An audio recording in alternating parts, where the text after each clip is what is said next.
Neuvaine préparatoire à la fête du Sacré-Cœur. Le thème choisi pour cette neuvaine est celui-ci. Dans le cœur de Jésus, nous sont apparus la bonté et l'amour du Père. En résumé, les 9 jours correspondent aux 9 dons que le cœur de Jésus donne à tous ceux et celles qui veulent les accueillir dans la foi et l'amour. Premier jour, le cœur de Jésus nous donne sa vie. De son côté ouvert jaillissent le sang et l'eau. Deuxième jour, il nous donne sa mère. Troisième jour, il nous donne son esprit. Quatrième jour, il nous donne son Église. Cinquième jour, il nous donne la foi. Sixième jour, il nous donne son pardon, source de miséricorde. Septième jour, il nous donne son pain de vie, l'Eucharistie. Huitième jour, il nous donne son commandement nouveau, la charité fraternelle. Neuvième jour, il nous donne un chemin qui conduit au Père. Le thème dont je vous ai parlé, il y a un chant qui va avec ça. Je vous le chante. Dans le cœur de Jésus, nous sont apparus la bonté, l'amour du Père. Dans le cœur de Jésus, nous sont apparus la bonté, l'amour du Père. Cœur de Jésus, toi la source d'eau vive, ouvre nos cœurs, nous avons soif de Dieu. Dans le cœur de Jésus, nous sont apparus la bonté et l'amour du Père. Dans le cœur de Jésus, nous sont apparus la bonté et l'amour du Père. De son sein couleront des fleuves d'eau vive. Jésus se tint dans le temple et il se mit à proclamer à haute voix. Si quelqu'un a soif, qu'il vienne à moi et qu'il boive, celui qui croit en moi, selon le mot de l'Écriture.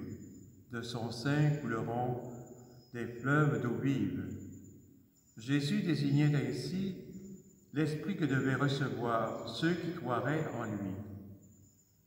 Le côté de Jésus a été ouvert par la lance du soldat. Aussitôt il en sortit du sang et de l'eau. En effet, tout cela est arrivé pour que s'accomplisse l'Écriture. Ils regarderont vers celui qu'ils ont transpercé. Jean 19, 37. La Samaritaine a connu une expérience d'amour en accueillant cette eau vive. Un jour, Jésus lui dit, « Si tu savais le don de Dieu, et qui est celui qui te dit, « Donne-moi à boire », c'est toi qui le prierais, et il te donnerait de l'eau vive. » Et cette femme de répondre, « Seigneur, donne-moi de cette eau pour que je n'aie plus soif. » Jean 4, 15. Jésus nous a créés par amour, en déposant en nous une aspiration naturelle qui tend à la communion intime avec lui. Saint Augustin disait, « Tu nous as fait pour toi, Seigneur, et notre cœur demeure inquiet tant qu'il ne se repose en toi. » Nous sommes invités à goûter au bonheur que nous procure la vie divine, et cette eau vive donnée par le sein de Jésus, c'est son esprit qui nous unit à Dieu. Si quelqu'un a soif, dit le Seigneur, qu'il vienne à moi et qu'il boive. Jean 7, 38. Nous lisons dans Cantique Isaïe 66. À vous l'allégresse de Jérusalem, exultez en elle, vous tous qui l'aimez. Réjouissez-vous de sa joie, vous qui la pleuriez. Alors vous serez nourris de son lait, rassasiés de ses consolations. Alors vous goûterez avec délice à l'abondance de sa gloire. Car le Seigneur le déclare, « Voici que je dirige vers elle la paix comme un fleuve, et comme un torrent qui déborde, la gloire des nations. Vous serez nourris, portés sur la hanche, vous serez choyés sur ses genoux, comme un enfant que sa mère console, ainsi je vous consolerai. Oui, dans Jérusalem vous serez consolés. Vous verrez, votre cœur se réjouira, et vos os revivront comme l'herbe reverdie. Prière finale. Jésus, donne-moi une telle confiance en toi que jamais je n'hésite à venir puiser l'eau vive dans ton cœur divin.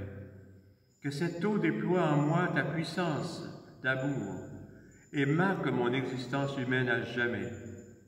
Que ton esprit me fasse découvrir les richesses insondables de ton cœur. Amen. Reprenons le chantème. Dans le cœur de Jésus, nous sont apparus la bonté et l'amour du Père. Dans le cœur de Jésus, nous sont